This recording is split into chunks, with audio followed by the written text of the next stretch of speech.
Just a young nigga out here looking forward. I never questioned my direction, y'all been looking for it. Lost thoughts often, so I took a recording. I got my foot where the door is, think I'm sharp and swordless. We cut with pens around here, and this the anthem to all my niggas with hella written. Just put your hands up, real ones. Don't tell the business of the too many we can't trust. Don't got time to focus on who your mans was. Shit, who is he now? People be broke around you, but got plenty when the bitches round. And when the liquor out, their hands don't got a penny now. Henny spouting out your pockets so they stick around. And we ain't shoveling out shillings, moving different now. PG Pilgrim getting shifty, peep from city clouds. Little demon dipping deep into your bitch's mouth. In and out swiftly, nigga, I'm finna add the digits now. Divine thinking mixed with mind-tingling substances. This music brought some problems, but honestly been in love with it. Slick with the drums and shit, you stick to the drugs you mix. Tough and him won't do much, but bring that girl you love a stitch. Spit until I get my gums to rip raw when he numbs the shit. Ironic how he's only unlawful when y'all judging him. I'm not done, we're getting bigger by the frame per second. Faded for every major step I make before I meditate. I blaze some pressure. Been as razor edges, Gilettas. You better just face the exit. When in doubt, I face my reflection. Brain dead, making the steps that you could've made if you paid attention. Crazy headway was met with niggas dead. All we do is kill, like that number before 87. I don't take, I make.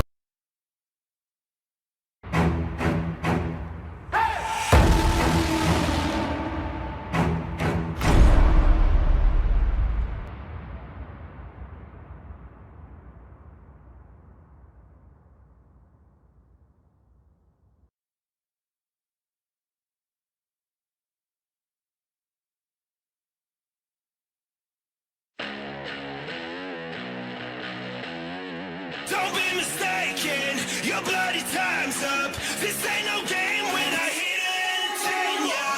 Gotta hide, I'm not here to entertain ya. Just walk away and face the showdown. I won't fight, I don't care about the bleeding. 'Cause my freedom's undefeated. My soul on fire, burning desire. Make no mistake, 'cause the stakes are getting higher. Gotta hide, I'm not here to entertain ya. I'm not here to entertain ya.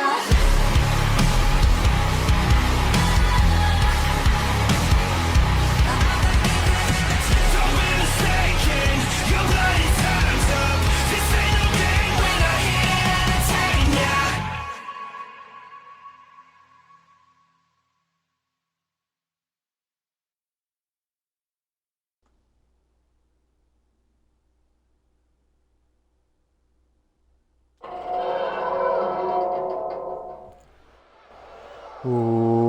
What is up, guys? Dashing here and live we are for Octane episode 102. A truly action-packed edition of Octane we have right here tonight, my fine and feathered friends, and we are kicking things off with a non-title matchup. Pure champion Alaric, fresh off of successfully defending that Pure championship of his yet again against Brandon Ace, ready to take on JB Hayes here tonight. And a big opportunity for JB Hayes, and no doubt about it, he can potentially knock off Alaric here, which, well, obviously easier said than done. Alaric, who since arriving here in CMV at the start of this season, has only been defeated one-on-one a couple of times. And as the CMV Universe often likes to say, who can take that Pure championship from Alaric? He's seemingly beaten the absolute best of the best here on Octane. Everyone that's been put in front of him, he has taken down. Will JB Hayes join that list, or can he be perhaps the one to crack the code here? Fresh off of a count-out win against Bloody Justice. Hey, it's a legit way to win. Top Guns would tell you that, at least. Hayes, though, has been more recently having a bit of fracas with his mentor, Bob Luger. You know, Luger getting so caught up in this rivalry he's having with Chris Diamond, things getting fairly heated rather quickly. I mean, Chris Diamond with attempted vehicular manslaughter on Shockwave, running Bob Luger down with that golf cart. Luger kind of blew up at JB Hayes, told him, stop following me around like a goddamn kid and go handle your own business for once. So that's exactly what JB Hayes is looking to do right here.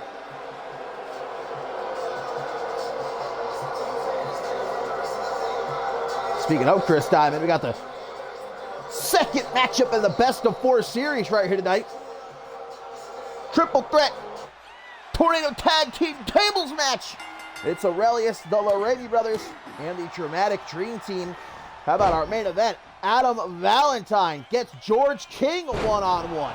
And also 2 title matches right here tonight.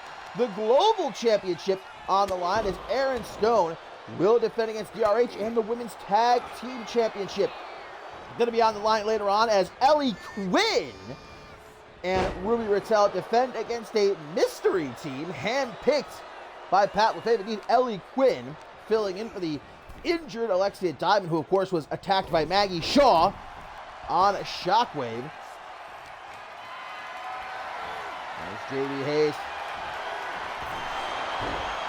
early on getting the better of the Pure champion, able to drop him chest first across the top rope there and follow up with a knee drop to the extended arm.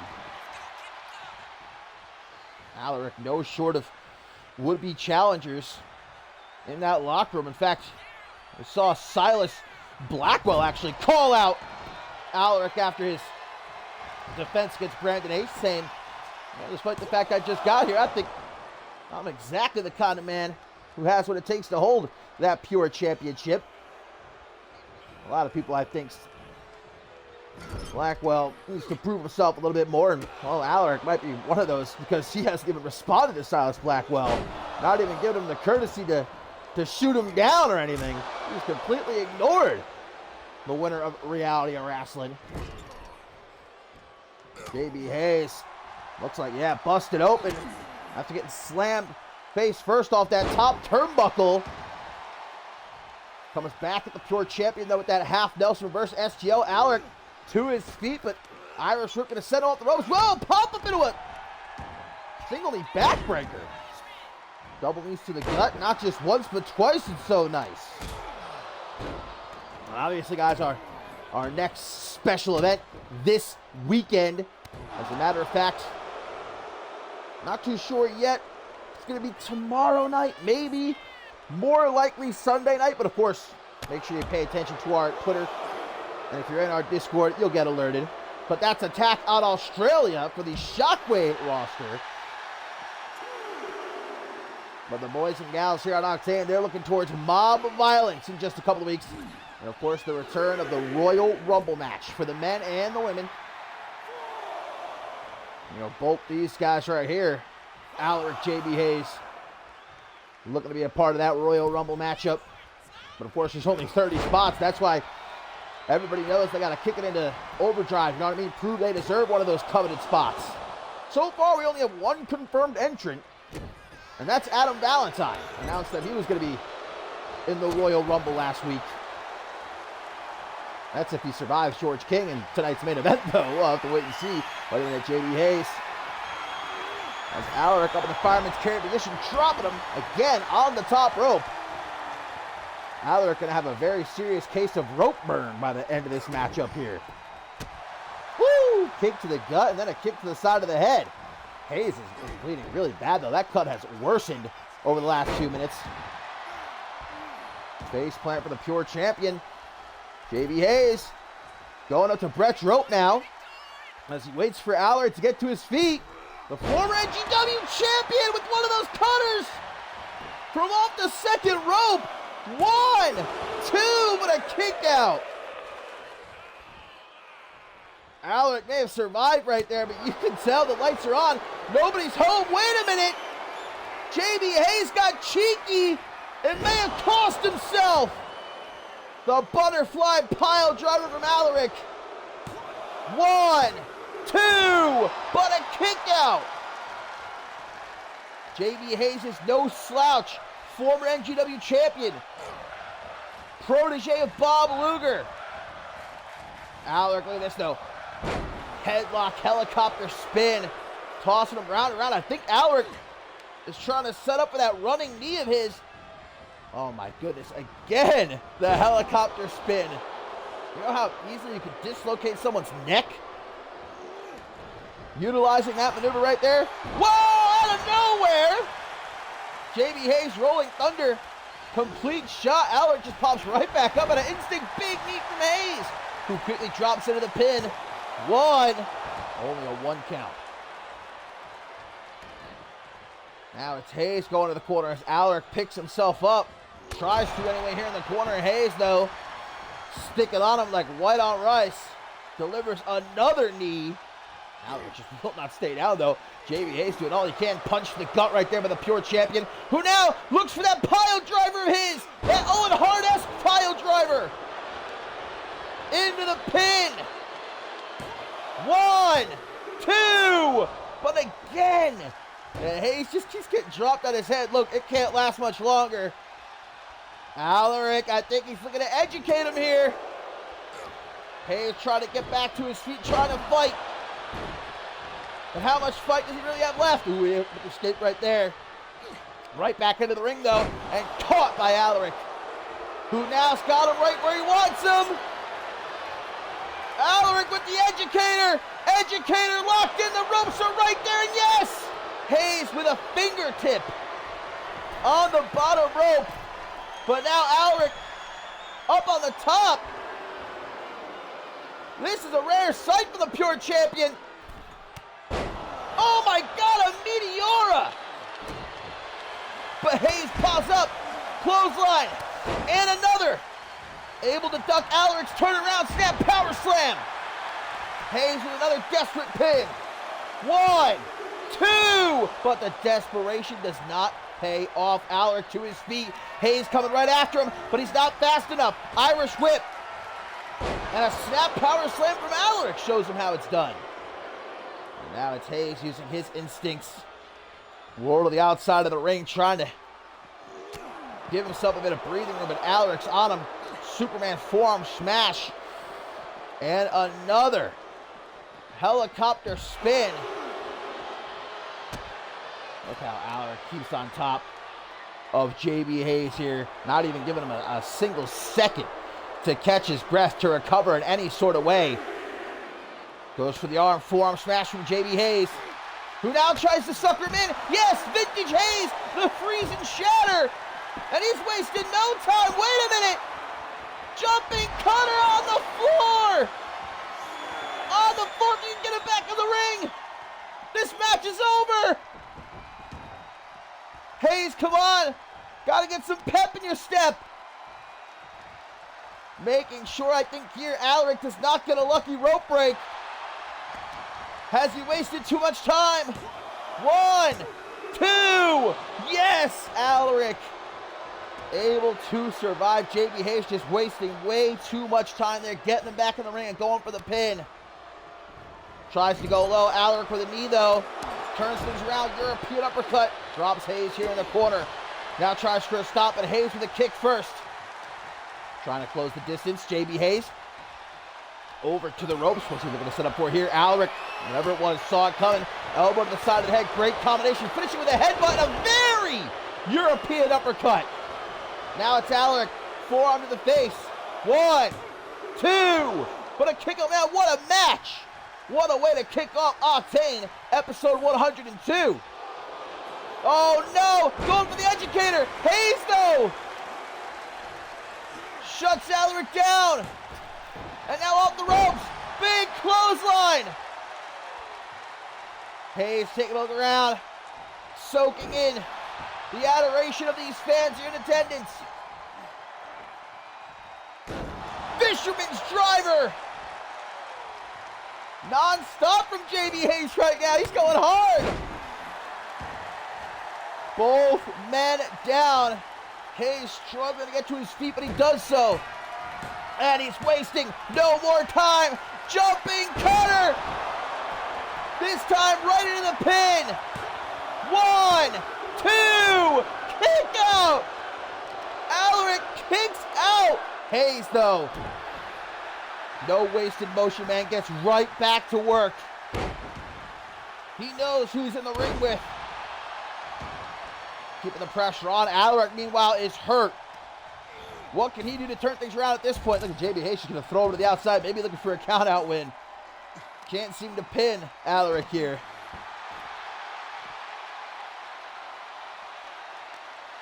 Alaric brought to his feet. Hayes going to try to drag it maybe back into the ring, but Alaric with a few well-placed elbows to the midsection. And the pure champion now, he throws Hayes back into the ring. Quick to join him.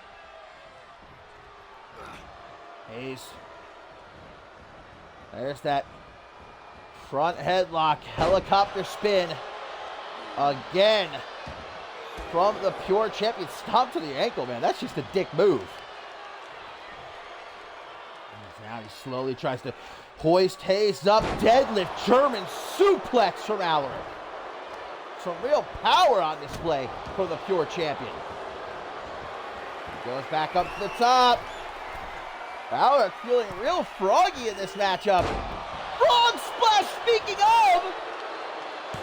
1, 2, 3, and that's finally enough. Alaric dispatches of JB Hayes, man. What a match. What a show.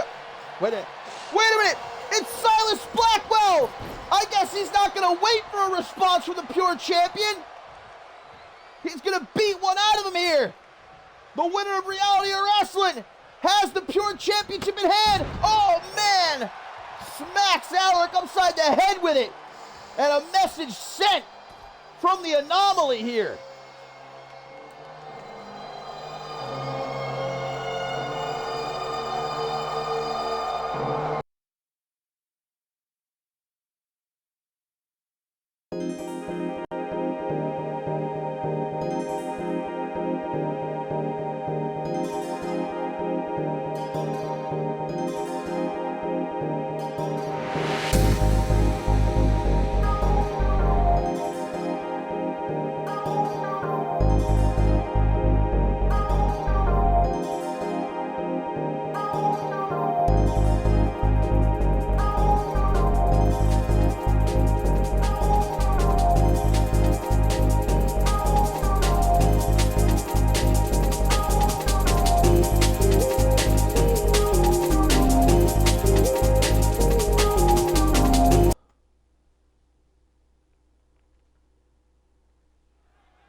Coming up next, my friends, we got ourselves 2 championship matches right here tonight on Octane episode 102, and the first is for the Global Championship. Yes, Aaron Stone getting ready to defend here against DRH. And it was Stone, guys, who requested this matchup, wanted to defend his Global Championship against DRH after last episode of Octane. DRH shockingly knocked off Aaron Stone in a non-title matchup. Hell of a matchup between the two, which if you missed it, I'd highly suggest you go back and check it out. But we might get round 2 right here. Hopefully going to be just as much of a banger. And can you believe this, guys? DRH, who's been here since episode 1, competed on the very first episode of CMV. Over 1,300 episodes now, and coming up on our 10-year anniversary, this is DRH's first ever World Championship opportunity. And you can be damn sure he's about to make the most of it, but these two took a whole hell of a lot out of each other last episode of Octane. I'm wondering how both are going to be faring coming into this one. And you certainly know that the #1 contender, Jeremy Barmore, is going to be watching this one very closely. He is set for action as well right here tonight. We know that he's going to face the winner of this matchup at Mob Violence for the Global Championship.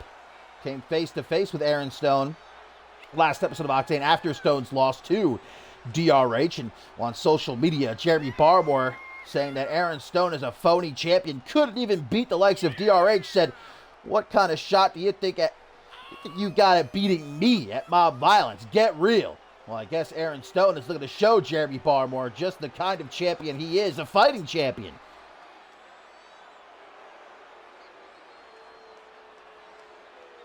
And not coming out here alone, Aaron Stone, who continues to grow his circle of friends here on Octane. He's got Amelia Jones in his corner for this Global Championship matchup. And we know the Ramey brothers will be in action a little bit later on. And Emmett Jones, the most recent addition to this clique that Aaron Stone has been putting together over the last couple of months. You know, he's also actually up next year on Octane, set to go one-on-one with Hunter Quinn in what should be a very hard-hitting matchup there. Well, obviously, the attitude of Aaron Stone has rubbed off on Amelia Jones. We saw what she did to Precious Pratt, guys, last episode of Octane, turning on her former best friend, left Precious Pratt in tears in the middle of the ring. But Amelia Jones, I gotta say, at least in my opinion, she made some pretty good points, right? Where was Precious Pratt? Where was the rest of Amity when she was fighting for her career and she lost her job? Aaron Stone was there for her. Aaron Stone's the only reason that Amelia Jones still has a place here in CMV. So, you got to be real. I think Amelia Jones made a lot of good points. I don't necessarily agree with what she did to Precious Pratt, but at the end of the day, you do what you feel like you got to do, and that's exactly what Aaron Stone is doing here, putting his Global Championship on the line against DRH, the veteran, his first ever World Championship opportunity in almost 10 years. Been here since day 1. Can he make the most of this? Well, Aaron Stone sent a very clear message to Jeremy Barmore. Let's find out. The referee rings the bell, and Aaron Stone, you saw DRH came right after Stone, but Stone was ready for him. Caught him with that knee to the face. Now an Irish whip off the ropes. One-handed spine buster. Splat goes DRH off the canvas, and a big, meaty clothesline to follow up from the protein-packed powerhouse. He now delivers some stiff kicks to the gut. Now, whether or not it was Jeremy Barmore who got in the head of Aaron Stone, prompted him to request this matchup here against DRH, maybe that is the case. Maybe Barmore's words stung a little bit. Aaron Stone feels like he's got something to prove. And I'll tell you what, he might be proving it right now, man. Look, DRH already having to roll out of the ring. Aaron Stone, within the first 60 seconds of this match, brutalizing the CMV veteran. Oh, God. Aaron Stone Powerbomb on the apron and then whipping DRH. Shoulder first into the side of the ring, guys. I think Stone is seeing red here tonight. And he still isn't done either. Now he's got DRH in the fireman's carry position. What the hell is he looking to do here? Oh my God, just wrapping DRH around the steel post. Did you see the way? I don't mean to laugh. Did you see the way that DRH's body bent? Looked like a car wrapped around a telephone pole. Aaron Stone is on one here tonight. And there's that vintage DDT of his to retain. Will it be that easy? 1, 2, no, DRH. With some life left. As Stone looks to keep on top of him, throws him into the corner now and up on the top. Aaron Stone. He's got DRH in the fireman's carry position again. Climbing up to the second rope. Oh, just drops him. Drops him. On the top turnbuckle, and now it's time for a special delivery. Uno, dos, tres, and still the global champion. An absolute, in every aspect of the word, a squash here. Aaron Stone just obliterated DRH. And what was that, 2 minutes? Maybe 3 minutes, maybe? I'll tell you what, a message sent indeed to Jeremy Barmore there. If Barmore thinks he's going to have an easy time at Mob Violence, he better start thinking again. But we'll see how Barmore responds later on tonight.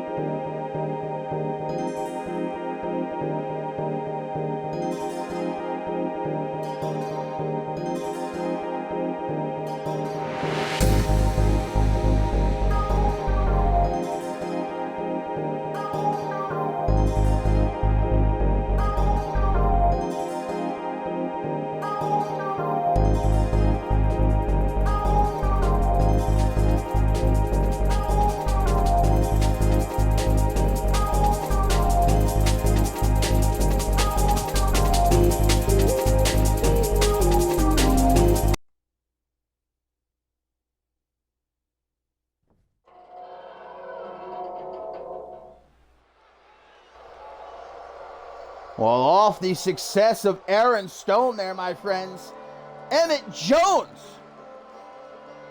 set to meet Hunter Quinn one-on-one up next here on Octane number 102. And this conglomeration that Aaron Stone has been putting together the last couple months have taken to calling themselves the Regulators. Emmett Jones, the newest member of the Regulators, joining his sister last episode of Octane. And it seems like we're slowly but surely seeing the Jones family get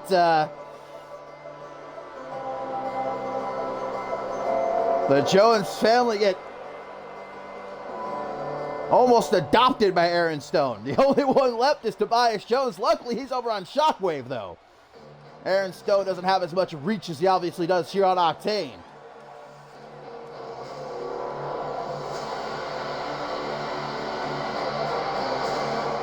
But there ain't nobody to help Emmett Jones right now. In fact, though, it was Emmett Jones who told the rest of the Regulators didn't want anybody in his corner here. He wanted Hunter Quinn straight up, one-on-one. This the man, Hunter Quinn, who months ago invaded the Jones family farm, brutally assaulted Emmett Jones in his own home.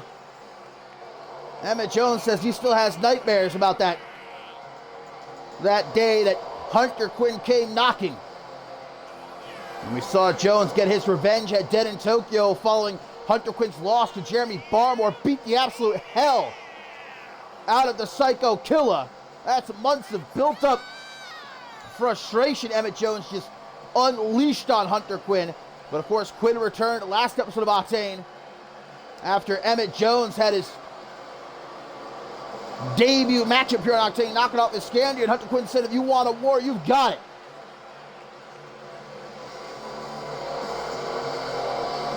But the Hellhound at the same time has to realize that he is severely outnumbered.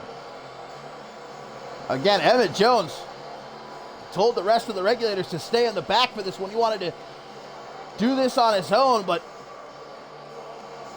can you really take Emmett Jones at his word?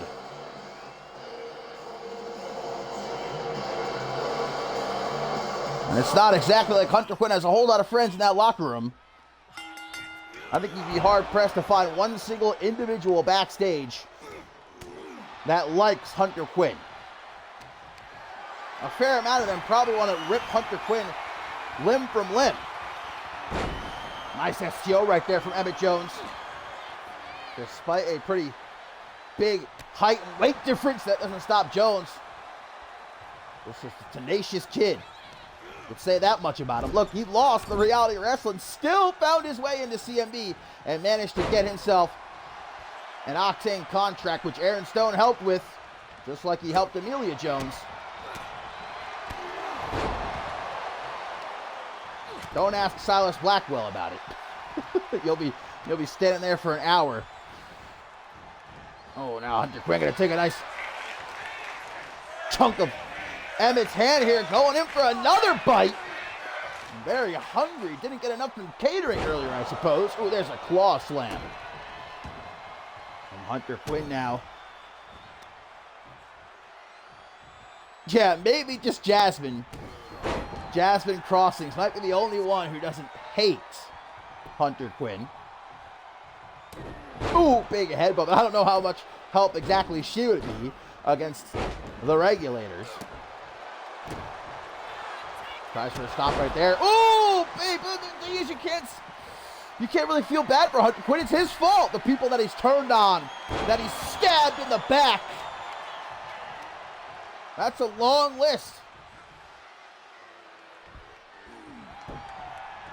Tries for a pin here after busting Jones wide open off that knee from off the top rope. Jones to his feet. Ooh, he's going to act quick enough, though. Hunter Quinn. Irish whip. Let's not forget, though, that this is Hunter Quinn we're talking about, former undisputed world heavyweight champion. Emmett Jones, this is only his third match here in CMV.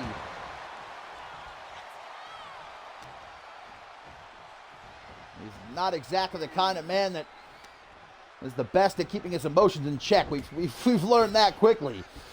Ooh, off the ropes. Big clothesline from Hunter Quinn, and you gotta be fully focused when you're up against someone like Quinn, who goes to the top again. This time gonna wait for Jones to get to his feet. A flying hellhound. Whoa, a headbutt from off the top, and another four. Damn, Emmett Jones is bleeding. See, Emmett, this is what you wanted. This is what you asked for.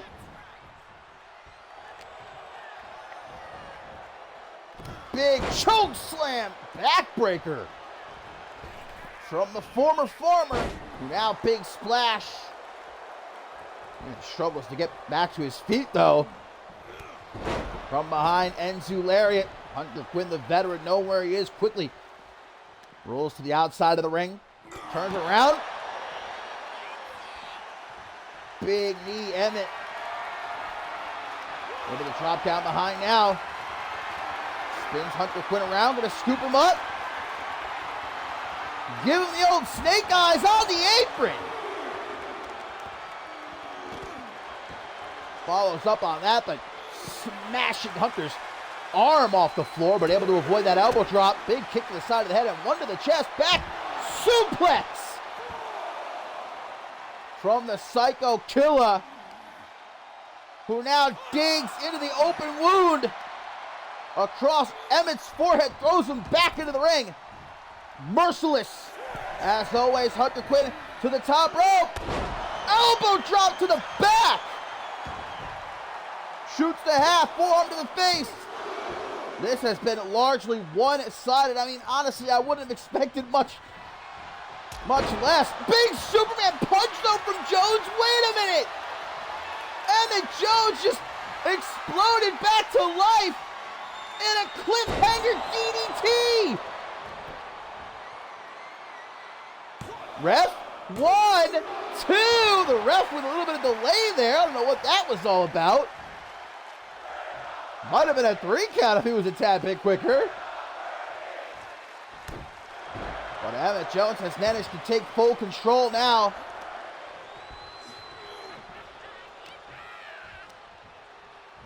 Grabbing Hunter Quinn by the beard and just smacking the shit out of him.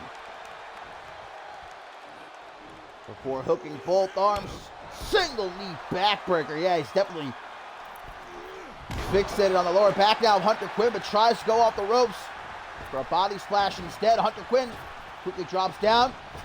Leapfrog. Claymore kick. Directly between the eyes of Emmett Jones. 2.999 and a frustrated Hunter Quinn. Ooh, with another forearm. Golly, man. Hunter Quinn is a dangerous individual on any given night, but you piss him off. Tiger driver. Hunter looking at Emmett Jones. Yes! The beast bite, but a rope break. Hunter Quinn had the match won, but unfortunate ring positioning there. Good call by the referee, though. Saw that Emmett's feet were underneath the bottom rope. Another big body splash. To think just a couple of months ago, Emmett Jones was on the farm. Raking up hay, whatever the hell you do, feeding the hogs. He's just taking off that top turnbuckle cover. Emmett Jones is seeing red, and ain't just because of the blood in his eyes. Big back elbow from the eldest Jones sibling. He now tries to crack Hunter's head open. Oh, referee has found the exposed turnbuckle, fixing it before anybody has the chance to utilize it. Jones, though, up to the top rope. Moonsault, indeed. What form? 1, 2, but a kick out.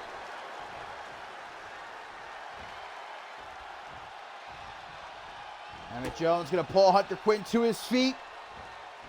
A pump handle maneuver of some sort.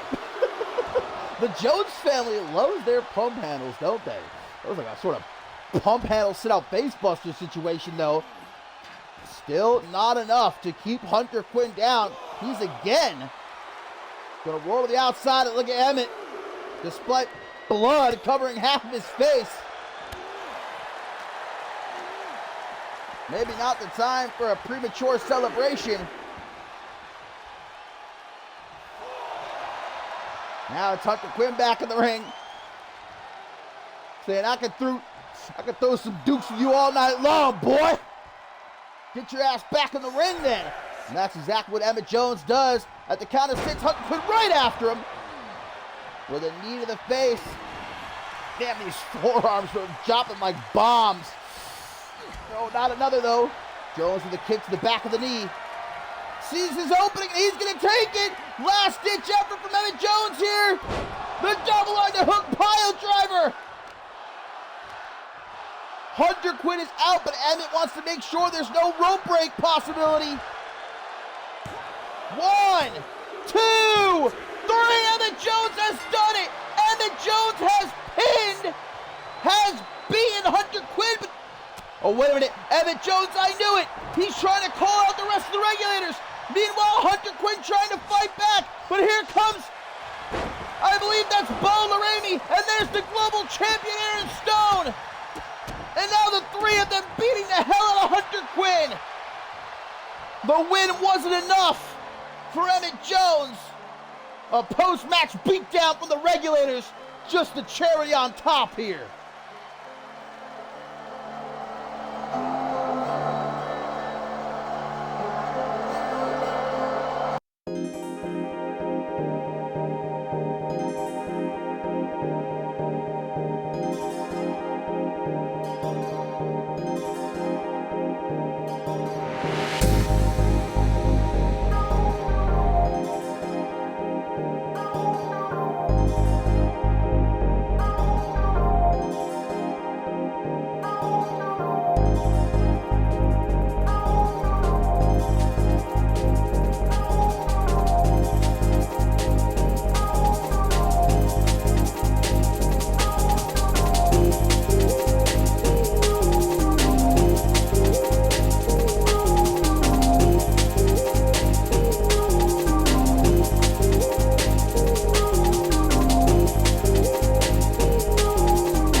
And a great night it has been so far for the Regulators. Will that continue to be the case? Of course, later on, match 2 in the best of 4 series, Aurelius, the Lorraine brothers, and the Dramatic Dream Team. But coming up next, guys, Mystery Mask the 5th makes her debut.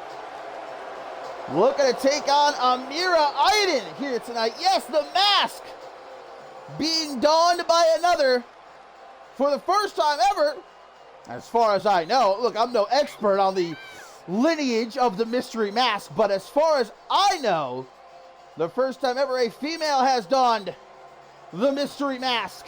Now, of course, last worn by Tobias Jones at Battle Scars 10. But the mask always finds another, and this time it has come to this young lady,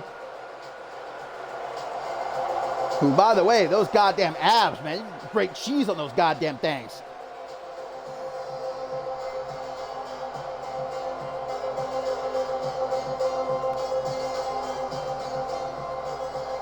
Amira Aiden, something tells me, gonna have her hands full with this one.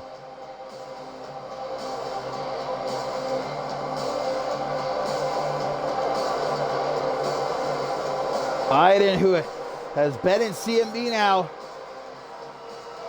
since nearly the start of this season and has still struggled to make a name for herself. She's been having success alongside Amber Young lately in tag team action. But as a solo competitor, we heard from her about a month ago, and she wants the opportunity to succeed where her tag team partner Amber Young failed back at the Rulers of the Ring event, challenging for the Women's World Championship. And I'll tell you what, with the Women's Royal Rumble match coming up, and just a couple weeks at Mob Violence, that's the perfect opportunity for someone like Amira Aiden, who otherwise might not get such an opportunity to compete for World Championship gold here in CMV. I think Amira Aiden is going to be one to watch in that Women's Royal Rumble match. Mark my words. I'm not going to go so far as to say she's my pick. Well, let's see what she can get done against Mystery Mask the 5th here tonight.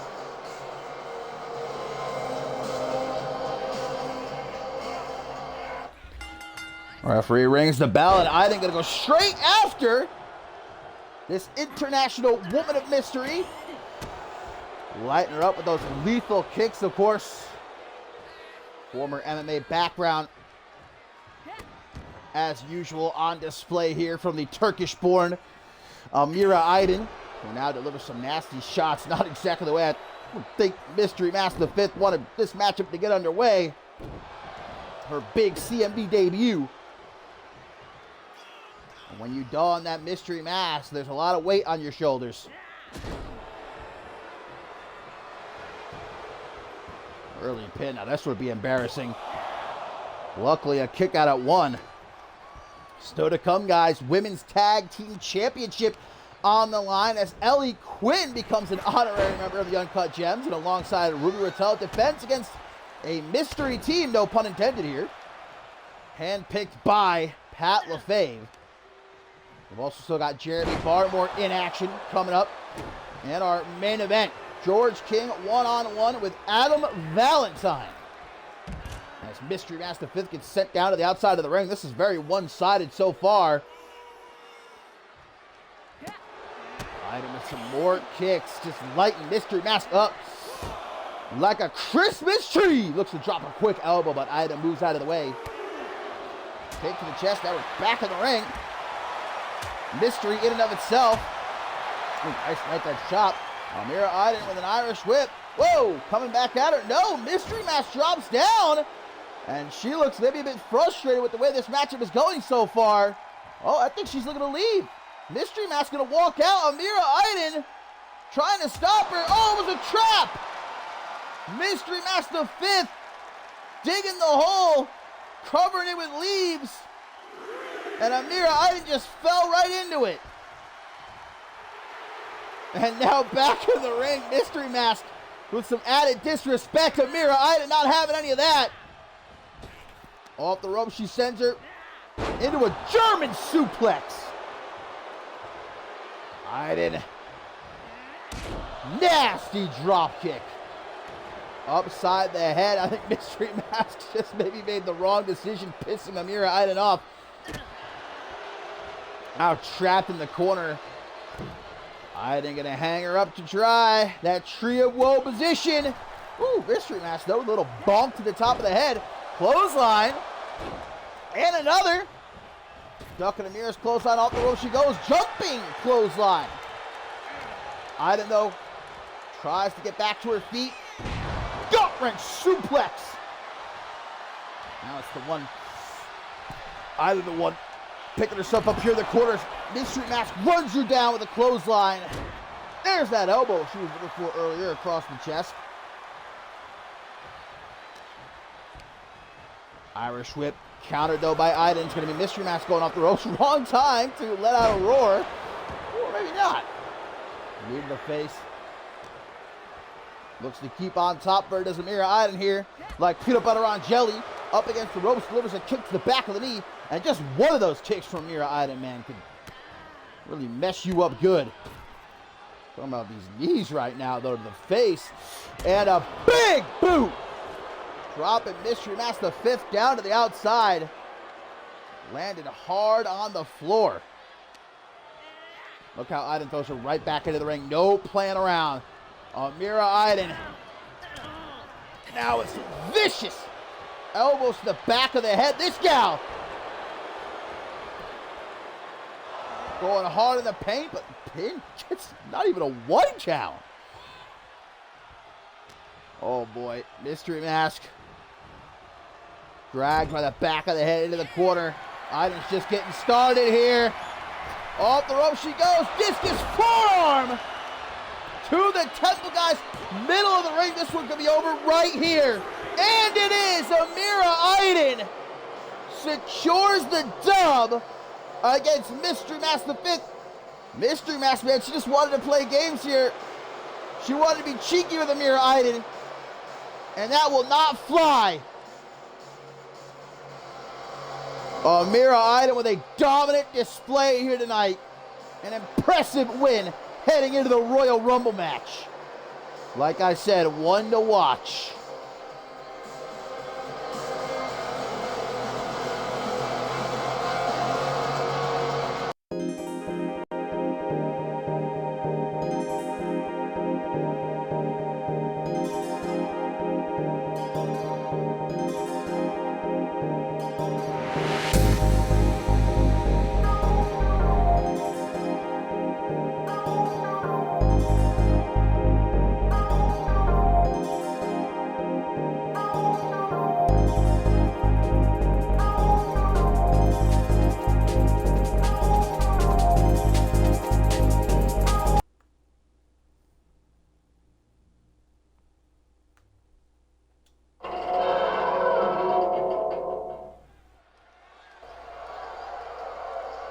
And of course, my friends, coming up this weekend, CMV goes back down under for the third annual Attack on Australia event.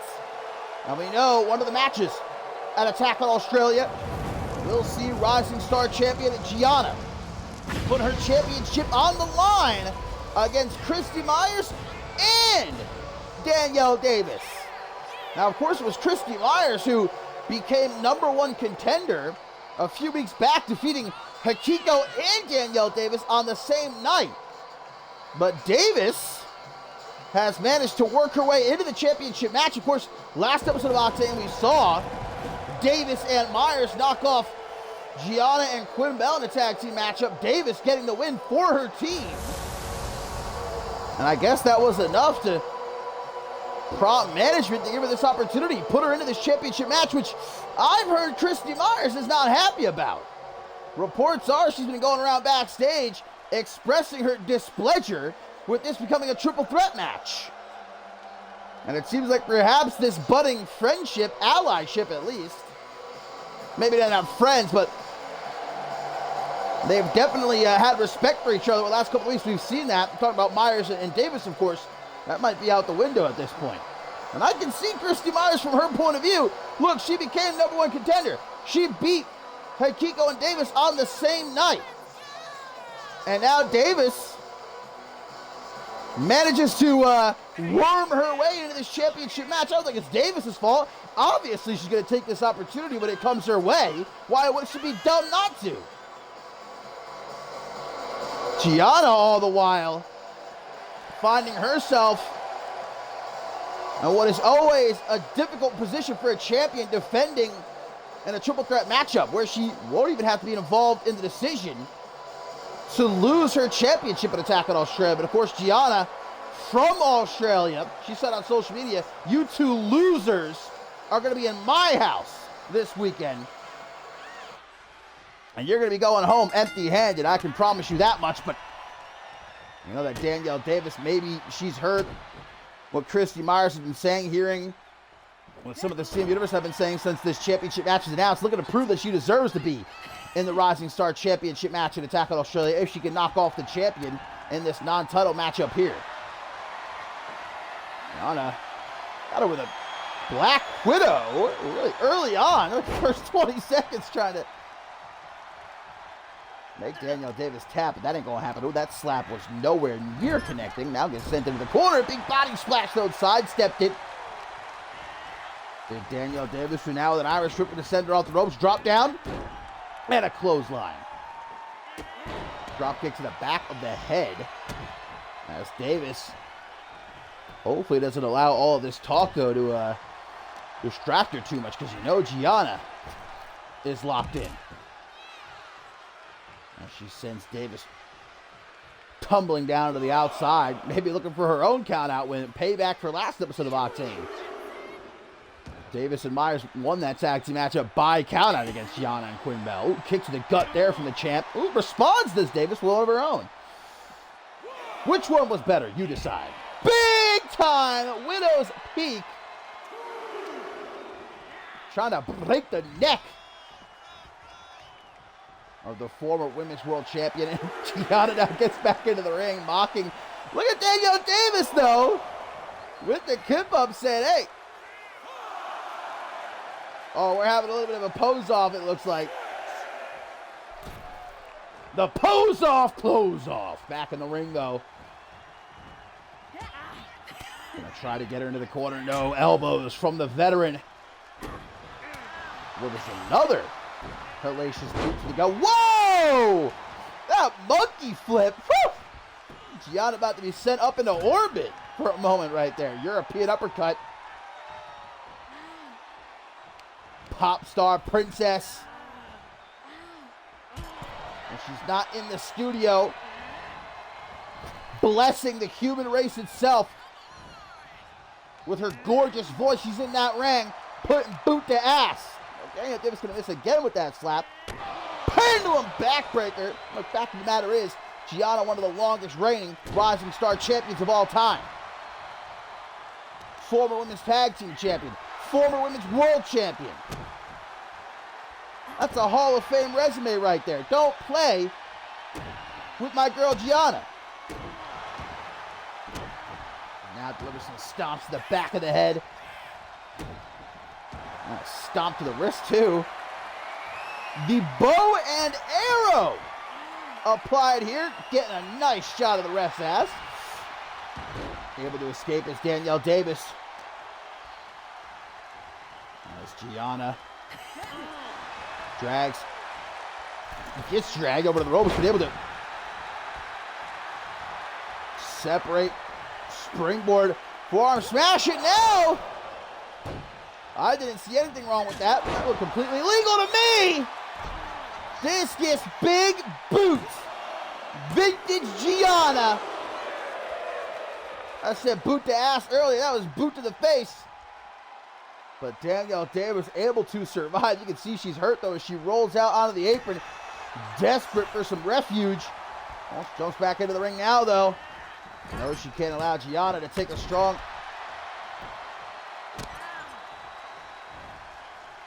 position in this matchup. Start suffocating Danielle Davis. That was a great leg drop to the back of the head. Oh, Davis to the top. Might be time for a Globo, but Gianna, she knew what was coming. Gorgeous and smart. Really is the total package. Nice. Nicely done there by Gianna, catching the kick. Davis going to try to get her over the ropes. Follows up with a snapmare. Oh, come on now. Just stepped over her. Adding insult to injury, but the brilliance of Gianna on display again as she escapes to the outside. But holy shit! Danielle Davis with a suicide dive, tornado DDT. Unbelievable athleticism from truly the one and only Danielle Davis. Thrown down hard on the floor with that hip toss. Uh-oh, up to a count of 4 already. Danielle Davis, the count-out queen.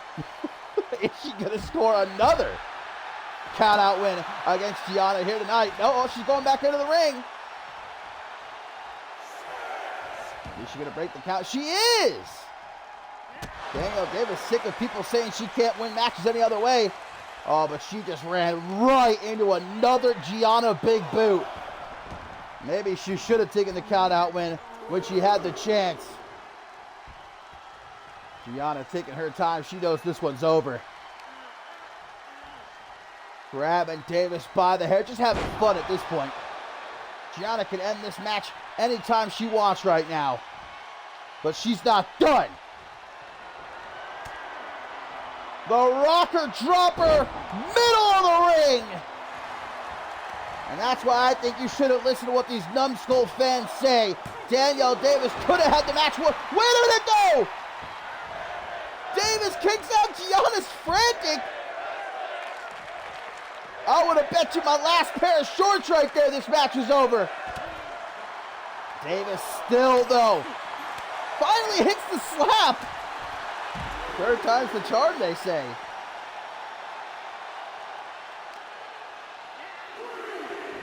Throws Gianna towards the rampway. Where the hell's she going? Thought she was about to run right up that ramp.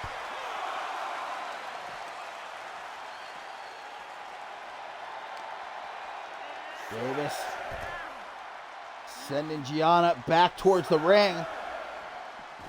7. Wait a minute, Gianna, you better get out. I think Danielle Davis has learned her lesson. She's looking for that count-out win, but Gianna delivering a kick. Both women standing their ground. Big shot delivered to the jaw of the Rising Star champion. Back and forth. Gianna with these chops to the chest. Lighting Danielle Davis up with the 4th of July. My goodness, man, these two are swinging. Oh, but a big forearm. Yeah, good night. 1, 2, kick out. Danielle Davis. How much you can possibly have left, though. Irish looking to send her off the ropes. Gianna with the drop down and the leapfrog. Oh, looking for a rear end. But a forearm from Danielle Davis. There's the second one. Tanahashi clothesline. She goes for the pin now. 1, 2, but a kick out. What a match. Danielle Davis not letting Gianna go anywhere. Cutter! Hits him with the jumping cutter. 1, 2, kick out. Now it's Danielle Davis. Freaking out for a moment. But the veteran knows she can't allow Gianna. Oh my God! Well, that's obviously not what Danielle Davis was looking for. But hey, they call it high risk for a reason. It didn't pay off there for Danielle Davis. She didn't get all of it. Big spinning kick. And Gianna, I think, just had her life flash before her eyes. What is Danielle Davis doing here? Creeping up from behind. Gianna with an elbow. Throws her off to the side. Delivers a senton. We're up to a count of 7 here, guys. We're getting into that dangerous territory. Danielle Davis with a few elbows to the gut. Davis back into the ring. Gianna 2 and a count of 9. Oh, but from behind, look at this. The genius. Gianna the genius. Caught Danielle Davis from behind. Leg drop DDT and gets the win. What a match, but once again, Gianna proves just how tactful she is. But hang on a second, guys. I don't think the Rising Star Champion is done. She's grabbed a steel chair from under the ring. Gianna looking to make sure Danielle Davis doesn't make it to attack in Australia. But wait! Christy Myers! Well, Christy might be upset about her one-on-one match being turned into a triple threat. But she's not going to allow Gianna to potentially injure Danielle Davis. There's still enough respect there that Christy Myers couldn't sit by and do nothing.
And it is time here on Octane episode 102, my friends. You can see the tables set up around the ring.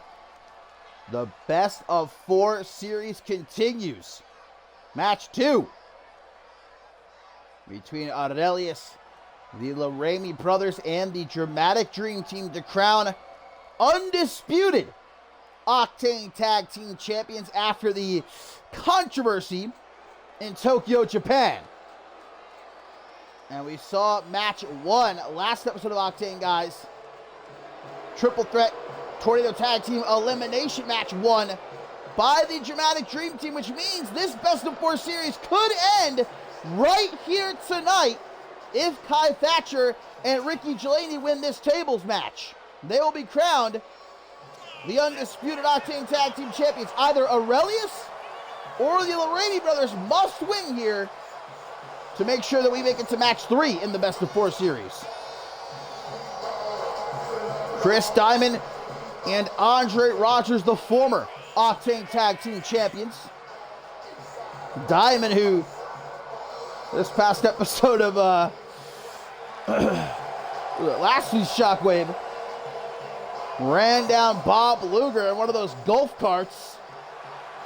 But when he's not attempting vehicular manslaughter, the British baller, alleged vehicular manslaughter, the British baller and his golden boy looking to reclaim the Octane Tag Team titles. The titles they are adamant they should never have lost at Dead in Tokyo, with how corrupt that referee was, said Chris Diamond. The controversy that was that triple threat tornado tag team matchup.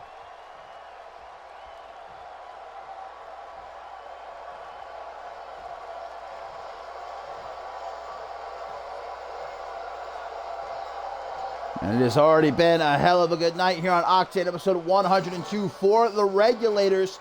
You had Aaron Stone retain his global championship earlier against DRH. Emmett Jones knocking off Hunter Quinn. And now the Laraimi brothers looking to tie everything up in a nice bow here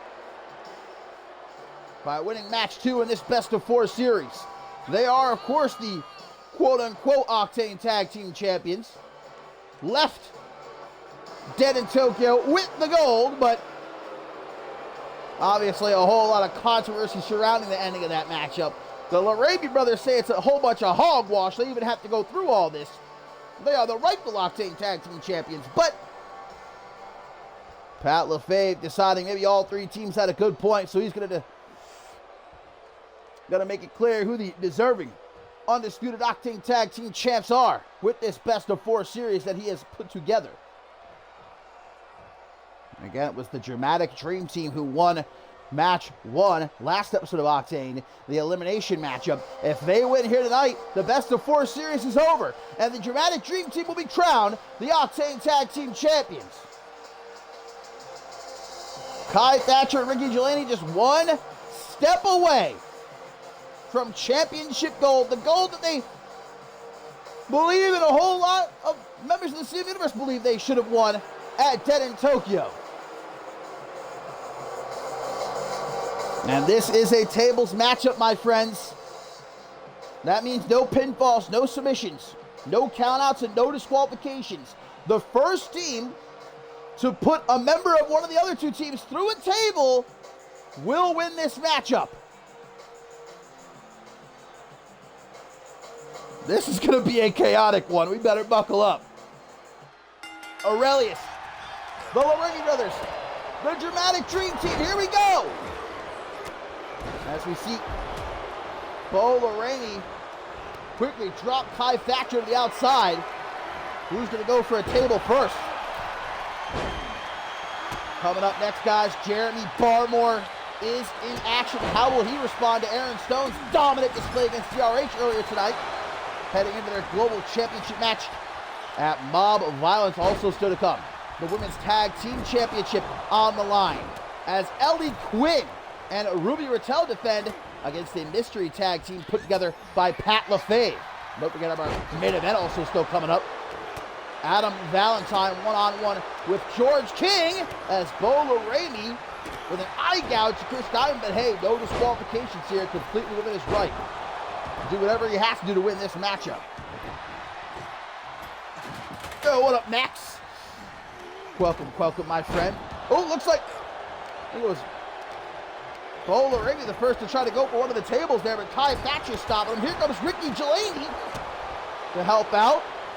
As in the ring, Jed gonna swing wildly. He's getting double teamed though by Aurelius here. He's fighting though. He's fighting back against him. Taking some knees into the back, reverse DDT. Diamond now gonna go digging under the ring. Hey, it's a tables match, but that don't mean you can use whatever else is at your disposal to get the job done. A kendo stick wielded by the British baller, but now Ricky Gelani's got it. And gonna swing away at his arch nemesis, breaking the kendo stick into pieces over Diamond's back. God damn, you know how much force you're gonna swing one of those things to shatter it like that? But again, the only way to win this matchup is to put someone through a table. Someone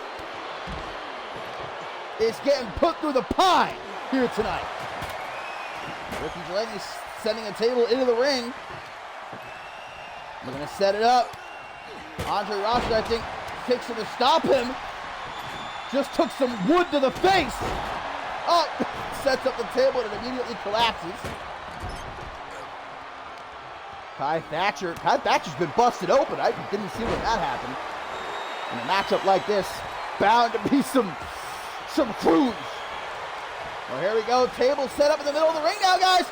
And Ricky Gelani, if he puts Diamond to the table here, we're going to have new Octane Tag Team Champions, but Diamond clutching up as now he looks to put Gelani. Wait a minute. Chris Diamond, yes! Powerbomb through the table. Aurelius win match 2 in the best of 4 series, which means this will go to match 3. The Dramatic Dream Team with a win. Now Aurelius with a win. Match 3 awaits. What will its stipulation be? The Larabi brothers need to play catch up.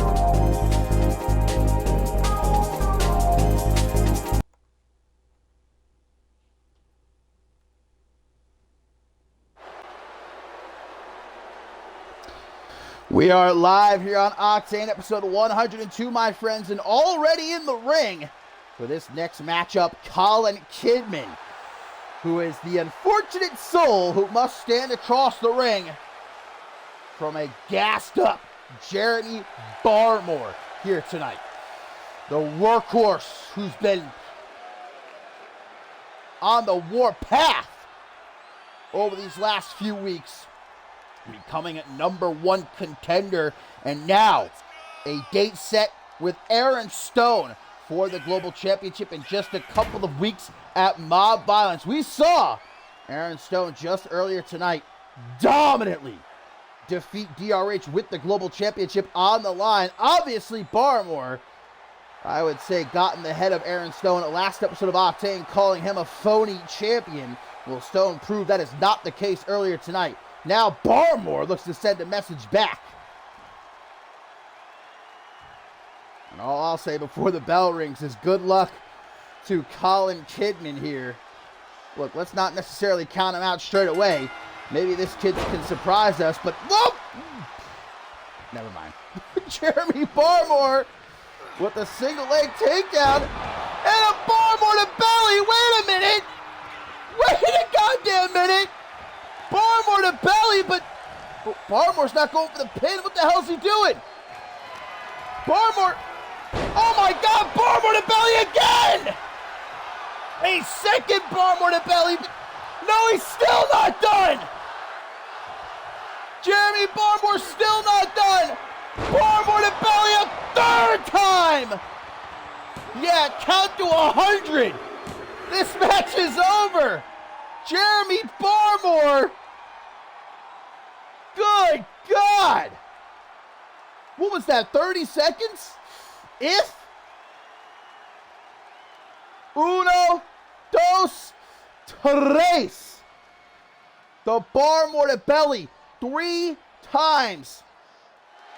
And Jeremy Barmore knocking the ball back into Aaron Stone's court with that display. Oh, I'll tell you what, man, I am ready for this clash at Mob Violence. Give it to me now, baby. I don't know if I can wait a couple of weeks. Give it to me now. Inject it into my veins.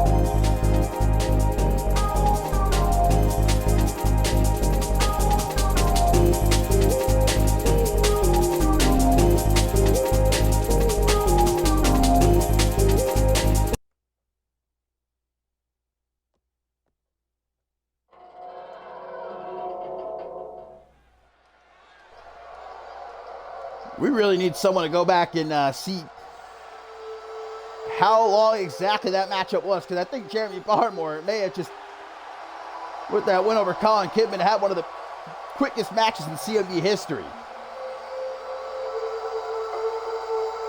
And you know, Aaron Stone was watching that one, shaking his head. We thought his display against DRH earlier tonight was something else, but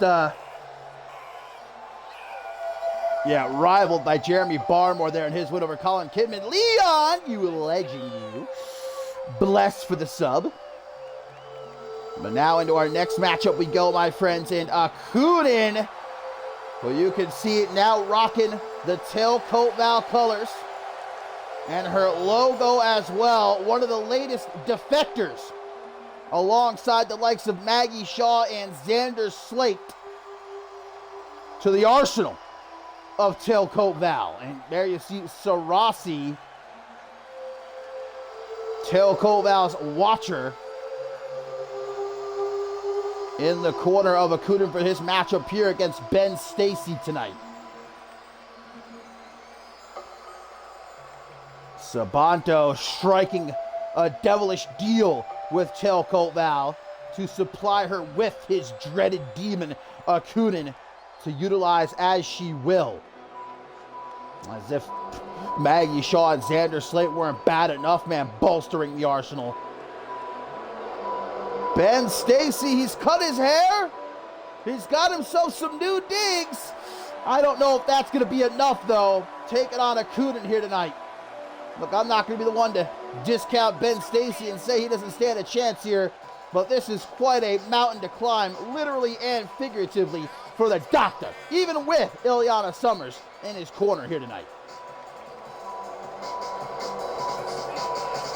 Ben Stacy's ready to head into a whole new year. Maybe a fresh start in 2025 for young Ben Stacy, but the end of 2024 not looking like it's going to be pretty for this man right here.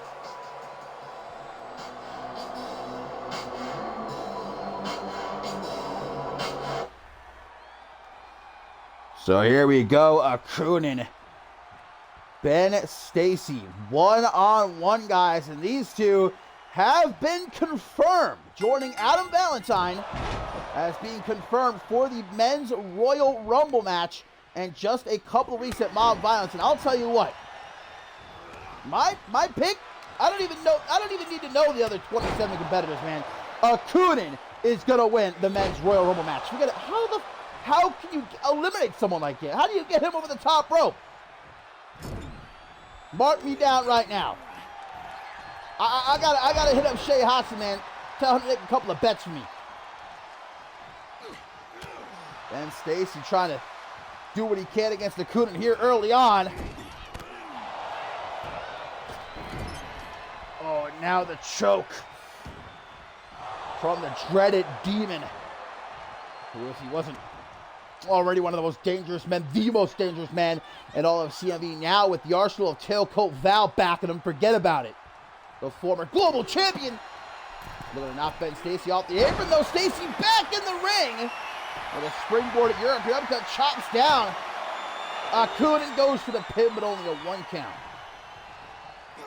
This is why I said I'm not going to be the one to say Ben Stacy doesn't have what it takes to defeat Octane here. Tanahashi clothesline hooks that tree trunk of a leg, but a kick out. Nice DDT.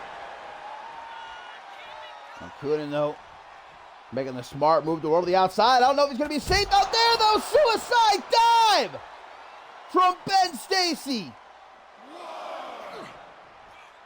Kick to the gut, though, gets caught. And a forearm smash. Gets spun around as Octane looks for a choke slam on the floor. That would be devastating, and Ben Stacy knows it. Avoids that like the Black Plague. Oh, but a leg drop. Not exactly much better. Followed up by an elbow across the chest, guys. Coming up next here on Octane, episode 102. The Women's Tag Team Championship on the line. Ellie Quinn becomes an honorary Uncut Gem as she looks to help Ruby Raquel defend against a mystery team handpicked by Pat LaFave. And of course, also still to come, our main event. Holy shit! Ben Stacy with a running sit-out powerbomb to the fucking 300-plus pound Octane. You see Octane smack the back of his head off the barricade too? Jesus. But as he tries to get Octane back, even Ben Stacy was shocked for a couple of seconds that he managed to do that. Oh no, backbreaker! May have just shattered the spine of Ben Stacy. Octane gonna save himself. Gets back into the ring. Stacy, wake up! Stacy, wow! 19, man, a millisecond before 20. And now Stacy out of the Russian leg sweep has locked in that abdominal stretch, but Octane does not tap. Ooh, looks like Ileana Summers in an attempt to try to help out Ben Stacy here. Has removed the top turnbuckle cover in the lower right-hand corner of the ring. I don't even know that Stacy has realized it though. And he's not going to have the chance. Powerbomb incoming, but Stacy, wait a minute! I might be eating my words here. Stacy, more than just surviving against Okunin. Another elbow across the chest. Okunin, a man who you could count on one hand the amount of times he's been defeated one-on-one. The amount of times that he's been pinned. Ben Stacy, though, looking to join that short list here tonight. Out of the Russian legs, he began. Okunin gets caught. That abdominal stretch is locked in. Will Okunin tap for the first time ever in his CMV career? No, the dreaded demon. This time escapes as he tries to shake it off. Oh, but into the exposed steel. I don't even think Ben Stacy realized it though, guys. 1, 2. Oh, but a kick out, man. Even a shot to the exposed steel turnbuckle is not enough to keep Okunin down. I don't think that's something Ben Stacy would approve of, man. Utilizing an exposed turnbuckle like that. I don't think he realized it. The referee is fixing it now. Liliana Summers, though, obviously trying to do all she can to help out her former training partner. Her fellow pupil under Jay Young. Just thrown off to the side, man, like nothing. And another leg drop. Ben Stacy, though, caught by Sarasi, thrown right back into the ring. I don't know how Sarasi's just allowed to put hands on Ben Stacy like that. As now Okunin looks for that powerbomb again. And again, Ben Stacy reverses. Oh, but Okunin just runs him down, man, like a Mack truck.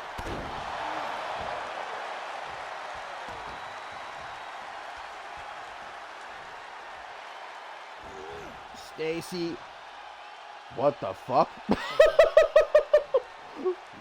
Some sort of amalgamation here going on, I'm not sure.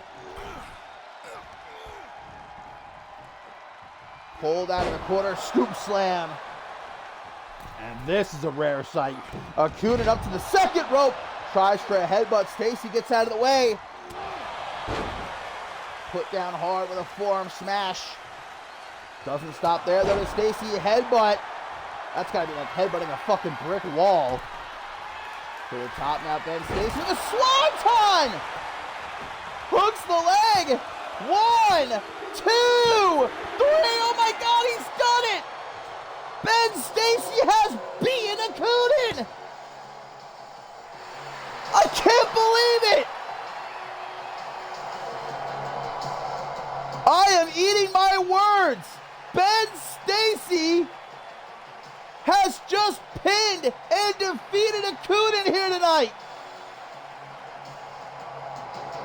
There goes my last pair of shorts and my bottom dollar. Ben Stacy is my pick, and he always has been for the men's Royal Rumble match at Mob Violence.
And time it is now, my friends, for the Women's Tag Team Championship match.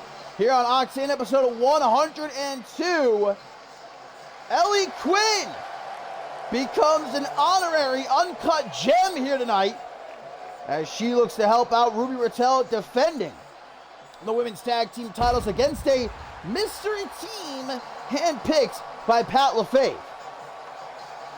It was this past episode of Shockwave, guys, that Alexia Diamond was the victim of a vicious attack by the newest Arsenal of Tailcoat Val sympathizer Maggie Shaw, who broke Diamond's hand in retaliation for what Ellie Quinn did to Sleepy Joe prior to the showdown. And with Alexia Diamond out of action, Ellie Quinn has stepped up here tonight, just as she will this weekend at Attack on Australia, when she and Ruby Raquel take on Maggie Shaw and Women's World Champion Isabella Almas in tag team action. Ellie Quinn putting that matchup together herself, imbued with the power by Shay Hoxton. Pat LaFave, though, took exception to that, telling Ellie Quinn, if you can book matches, guess what? I can too.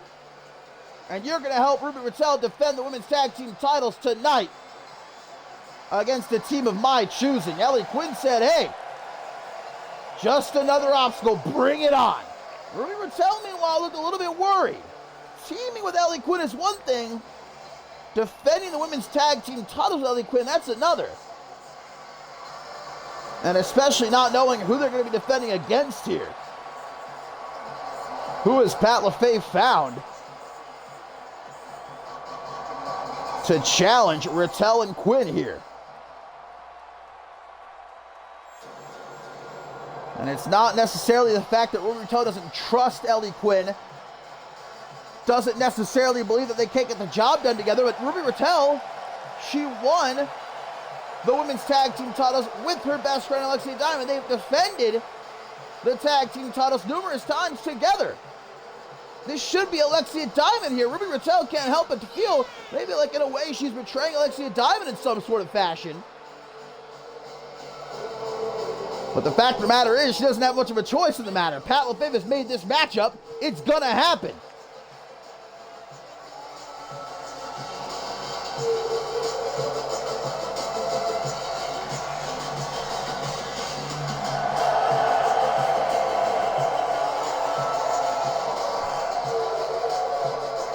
Well, let's find out, just as Raquel and Quinn are about to, who their opponents, handpicked by Pat LaFave, are gonna be here tonight. I know a lot of people have been speculating all night long. Hang on a second. Whoa, wait a minute! That's Sarah Miller! Okay, people have been speculating. I don't think anybody... Sarah Miller is here in CMV!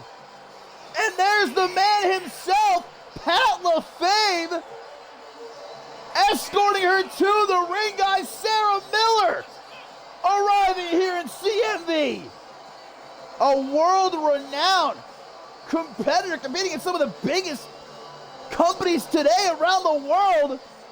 Sarah Miller, who I believe also competed for a time on Ferocity a few years back, if I'm not mistaken. Okay, well, if this is Sarah Miller, who's her tag team partner gonna be?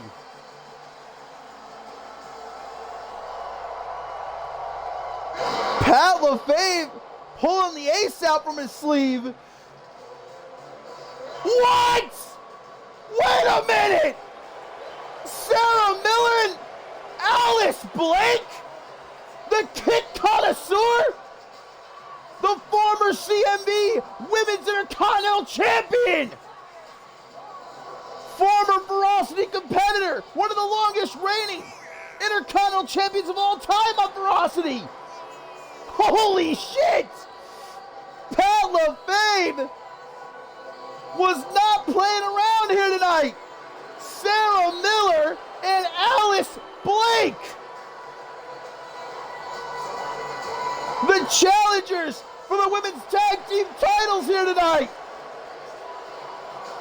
Unreal! I don't think there's a single soul and their mother who could have predicted this duo. Ruby Rattel and Ellie Quinn most certainly could not have been expecting this is who they would be standing across the ring from tonight. But they have little time to prepare because it's on. Women's tag team titles on the line. It looks like Pat LaFave's going to be sticking around at ringside. Alice Blake and Sarah Miller challenging Ruby Rattel and Ellie Quinn.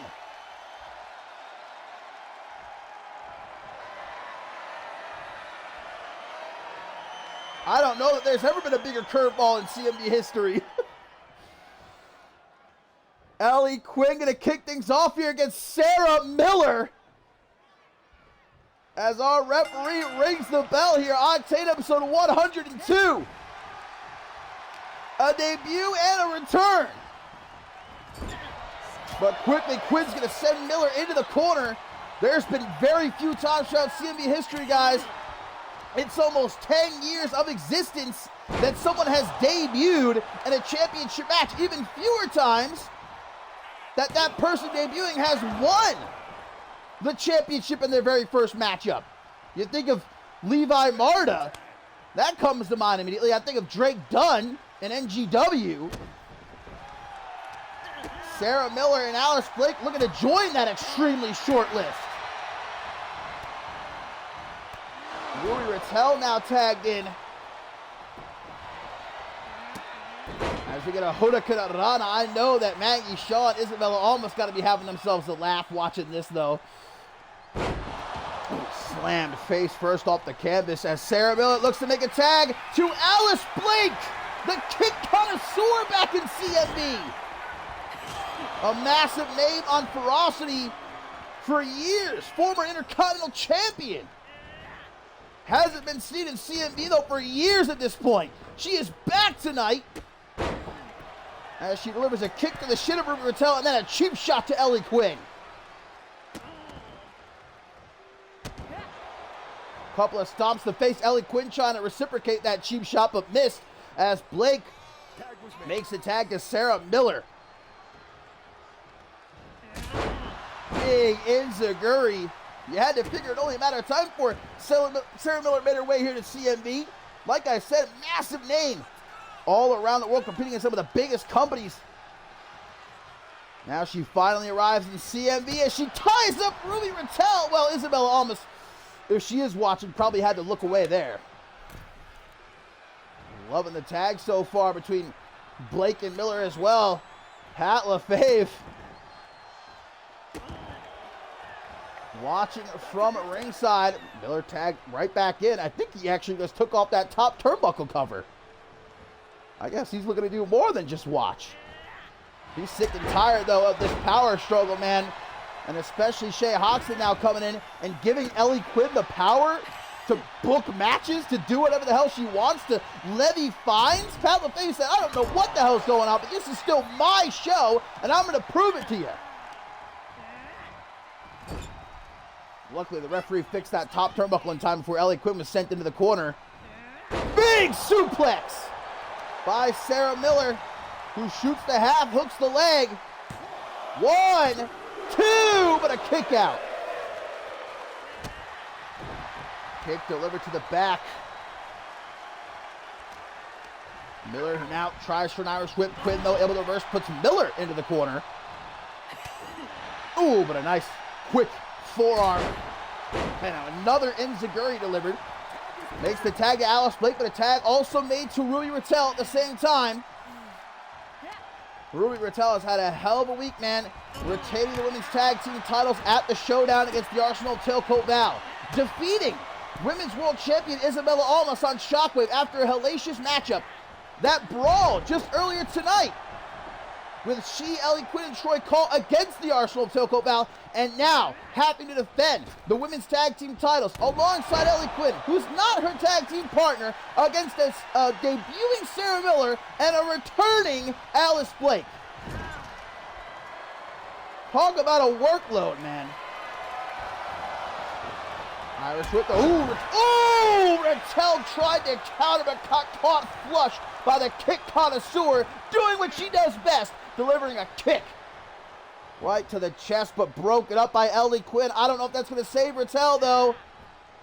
Off the rope, she gets sent, dropped down by Blake. And the leapfrog, too. Tries for a big one. Kick that is. Right between the eyes of Rattel, but able to make that a hot tag. And Miller comes in hot with a Hurricane Rana. Irish whip, though, gets reversed. Off the ropes. Ooh, Alice Blake able to momentarily distract Rattel. That's going to allow Sarah Miller to go low. Sets up a crunchy for the women's tag team titles. 1, 2. Kick out by Rattel. But she is still in the deep end. Sarah Miller's honor. Like a monkey on a cupcake. Miller with a one-night stand. Wait a minute. For the gold. Uno, dos. Has there ever been a closer rope break? But man, Miller is not stopping. Another one-night stand. She called her back. No rope break this time. Near the middle of the ring. 1, 2, 3, and new women's tag team champions, Alice Blake and Sarah Miller. You gotta be kidding me. Pat LaFave with a curveball of the century. Sarah Miller and Alice Blake are the new women's tag team champions. The smile on Pat LaFave's face could not be bigger.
Man, oh man, I'm still reeling after what we just saw. Imagine how Ruby Rattel and Ellie Quinn must be feeling. Imagine how Alexia Diamond must be feeling. Surely she was watching that from home.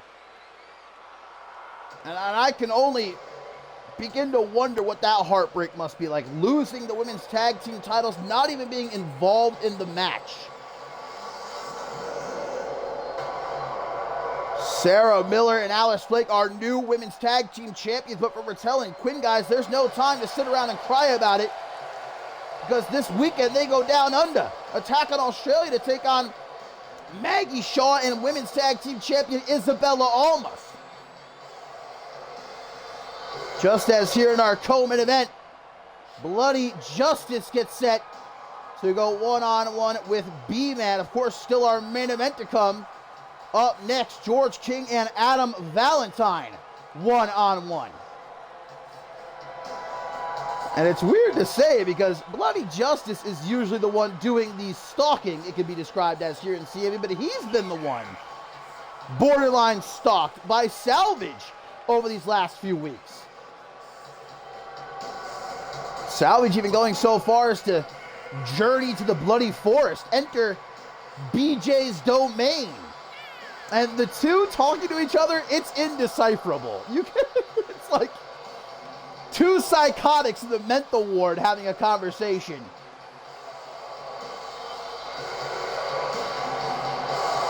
I certainly have no idea what the hell is going on. I feel like we need to get some sort of like Bloody Forest translator in here, man, to help me understand what the fuck is going on. But I don't see Salvage out here tonight, at least. Not in the corner of Bloody Justice as he was last episode of Octane, and maybe he's still in the Bloody Forest. That place is real tricky to find your way out of if you don't know where you are, if you don't have some sort of guide. So I've heard. I've never been there myself. I wouldn't dare.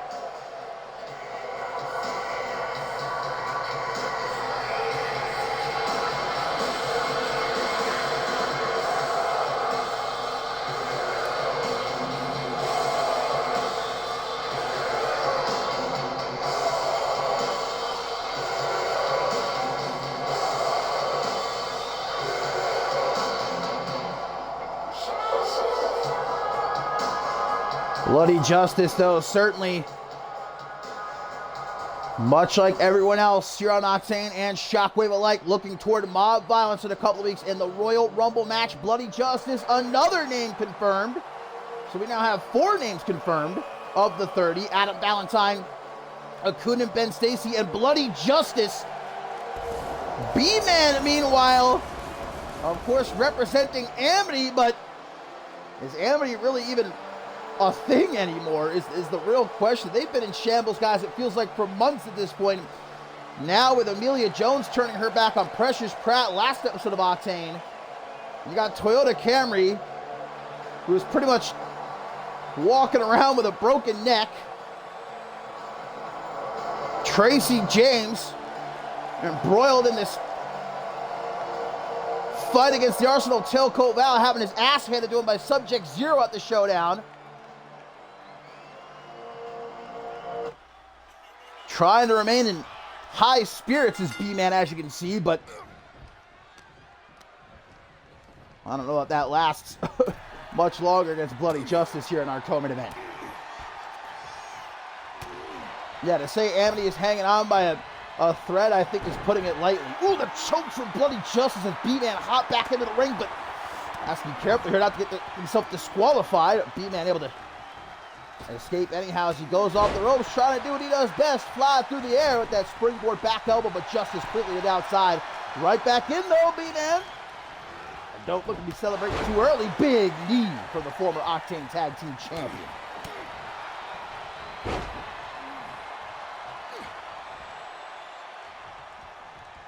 What exactly does Salvage see in Bloody Justice? Is he seeking some sort of alliance? Is he wanting to fight Bloody Justice? Is it some sort of other ulterior motive? Again, I do not know because, believe me, I watched the tape a good few times, the meeting between them in the Bloody Forest. I cannot for the life of me understand what the fuck either man is saying.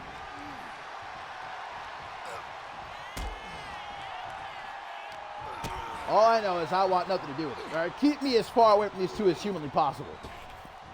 And I'm fine with whatever. I don't really care.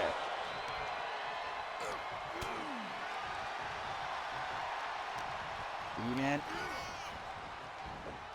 trying to do what he can to bring some momentum to Amity. They desperately need. Like I said before, earlier in the show, if you can be real with yourself, you're not some sort of Amity fanboy, you're hearing what Amelia Jones said last episode of Octane 2, Precious Pratt, you can't help but to feel like what she said was right. Where was Precious Pratt? Where was B-Man? Where was Tracy James when she was fighting to keep her career? When she was fired? When she was potentially about to lose her dream job? Aaron Stone was there for her.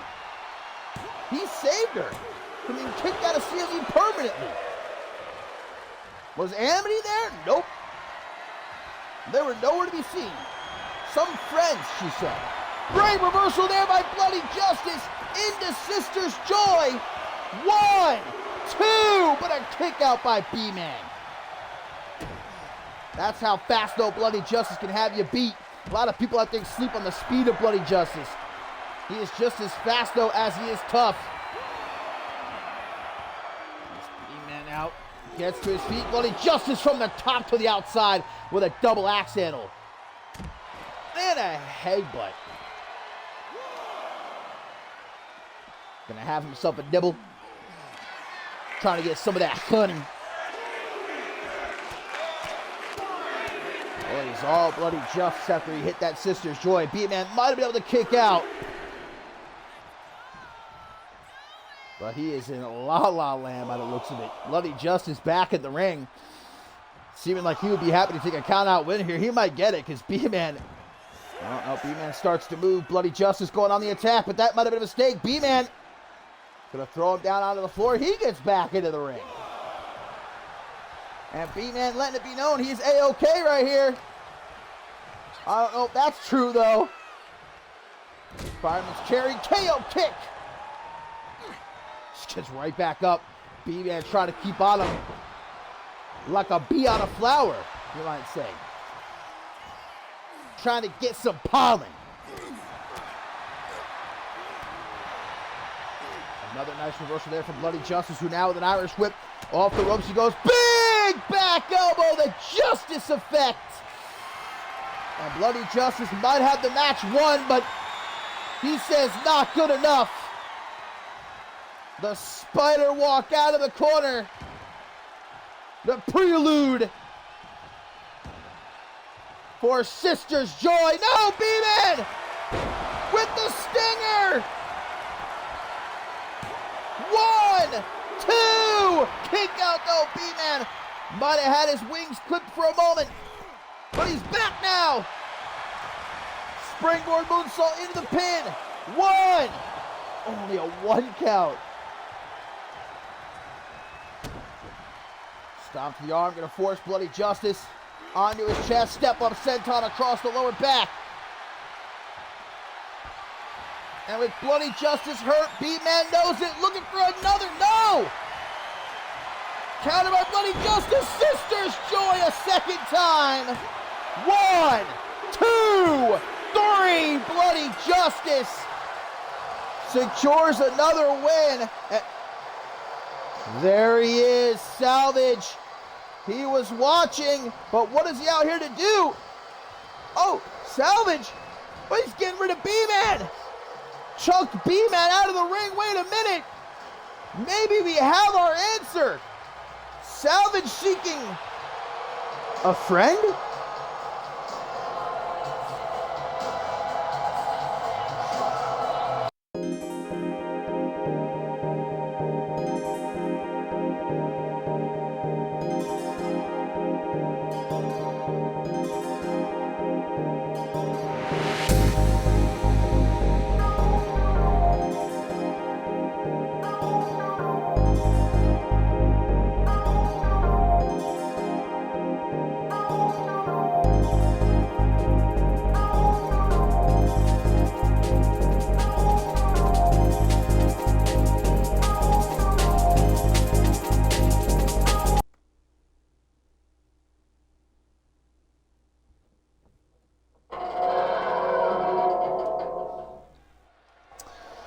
And now, lads and gents, it is main event time here on Octane episode 102. And what is, I believe, correct me if I'm wrong, the first one-on-one meeting between George King and Adam Valentine since their classic Thy Kingdom Come match a couple of years ago.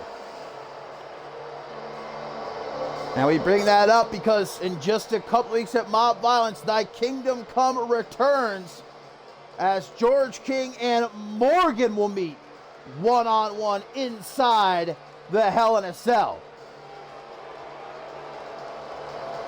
But here tonight, King, backed up, of course, by Escandir. meets his old foe, Adam Valentine, one-on-one.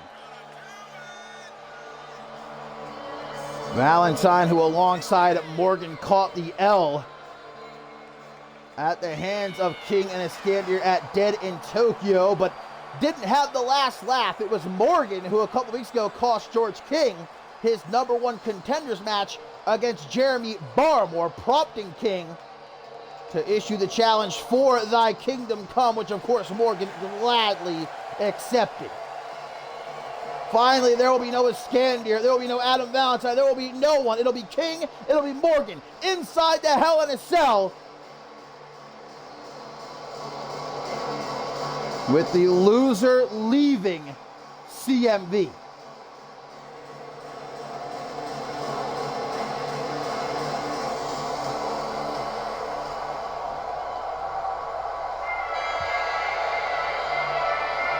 Adam Valentine, who returned after he himself had his career ended a couple of years ago at Ascendance 10 by Morgan to help Morgan at the Rulers of the Ring event defeat George King.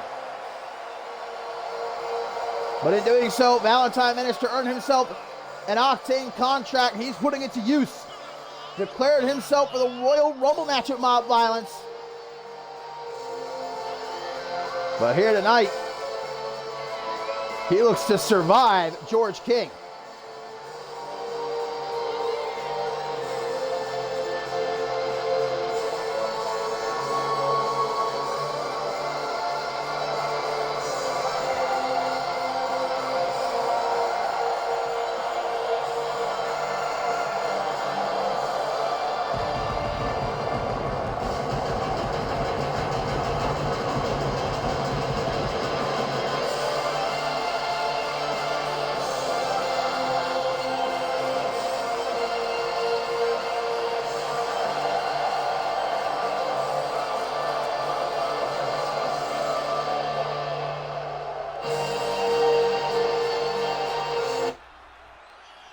So here we go, our main event of the evening. George King, Adam Valentine, and King, of course, pissed off. But that is the usual, isn't it? It's just different levels of being pissed off for George King. And I'd say it's reached a critical point after Morgan cost him a shot at the Global Championship a couple weeks ago.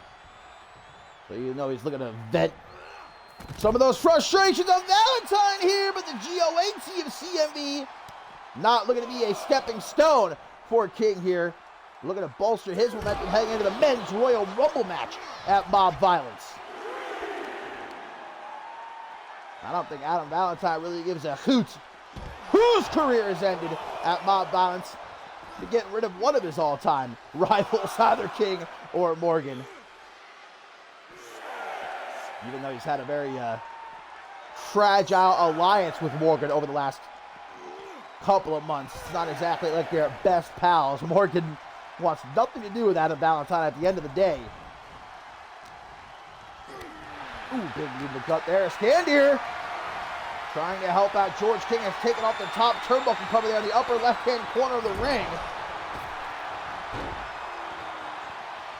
Only a matter of time before someone as dangerous as King puts it to use. Hopefully the referee sees it in time. No, Valentine gonna use it!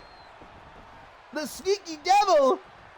And Iskander trying to act like that wasn't him. Yeah. That's why King would be pissed at him. Oh, Valentine! Whoa! That time, the high-risk offense does not pay off. I look at King cracking his neck as he knows Iskander gonna throw Valentine back into the ring for him. Or now the referee has seen that exposed turnbuckle. Too little too late, though, as King shows off his power. So you notice no Morgan out here in the corner of Adam Valentine, as Adam Valentine has backed up Morgan over the last few weeks, obviously not to be reciprocated. If I were Valentine, man, I'd just try to get myself out of this. Look, Valentine got what he wanted at the end of the day. He got a contract. He's back in CMV.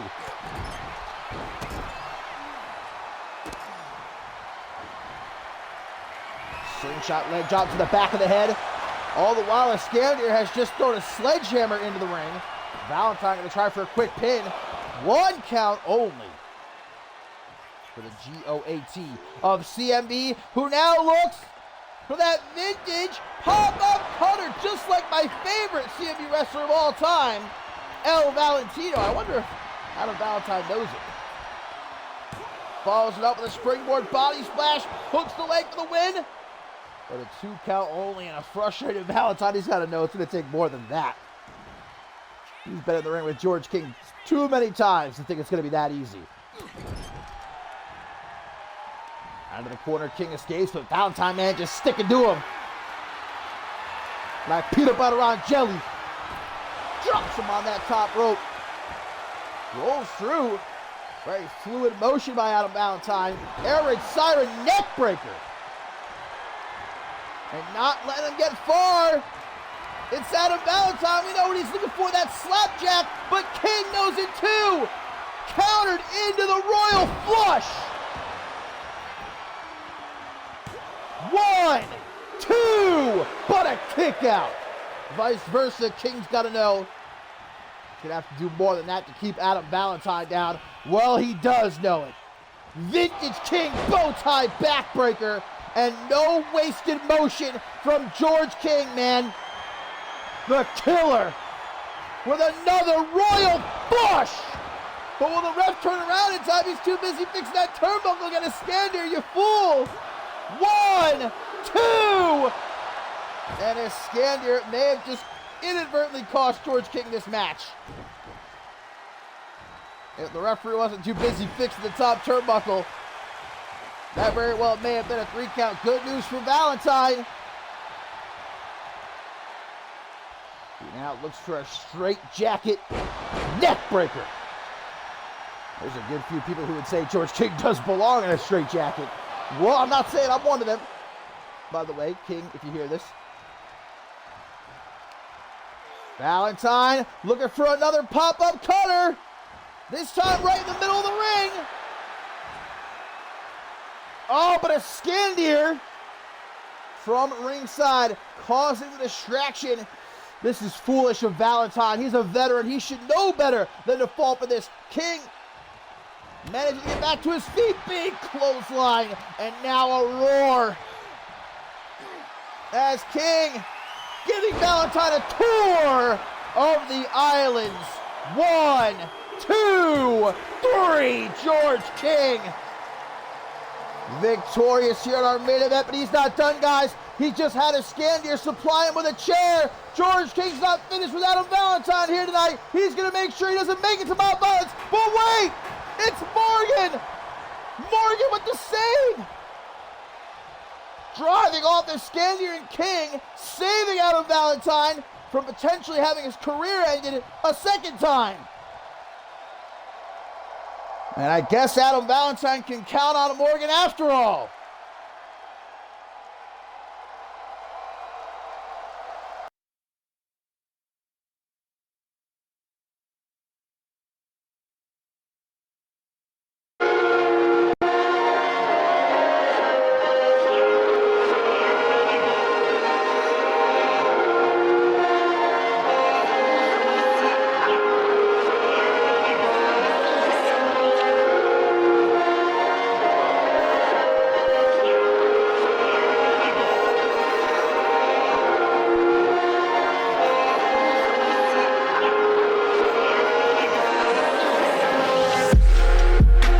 Get a check and take it right to the bank.